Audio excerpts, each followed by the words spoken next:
გაზეთ ბათუმელების ოფისში რამდენიმე ფილმი ვაჩვენეთ. მათ შორის 14 წლის ბათუმელი ანა ნოიაშვილის ფილმი ჩვენ ობლები არ ვართ და თემურ ართმელიძის აჭარელი კოვბოი. ანა ნოიაშვილის 10 წუთიანი ფილმი მისი მეგობრების შესახებ გვიამბობს, რომლებიც ურეხის ბავშვთა სახლში ცხოვრობენ. ჩვენება განსაკუთრებით იმით იყო საინტერესო, რომ ამ ფილმს სწორედ ამ ბავშვთა სახლის აღსაზრდელები ესწრებოდნენ უმეტესწილად და ისინი იყვნენ ამ ჩვენების მთავარი სტუმრები.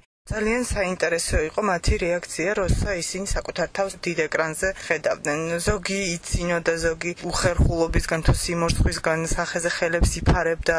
ერთ-ერთმა გოგონამ თქვა, რომ ამ ფილმს ხომ შეგვინახავთო და შემდეგ წლების შემდეგ როცა ვნახავდო, როცა უკვე წარმატებული ქალები ვიქნებითო, ძალიან გამოგვადგებაო, რომ არ დაგვავიწყდეს როგორები ვიყავით და მე სხვა ბავშვებს დავეხმაროთო. ფილმი, რომელიც ვაჩვენეთ, იყო ანუნა ბუკიას ფილმი. ანუნას ჰობია სამკაულების კეთება და ამ ჰობიმ ძალიან დიდი დაინტერესება გამოიწვია ბავშვებში. მათ ძალიან მოეწონათ სამკაულების კეთების იდეა.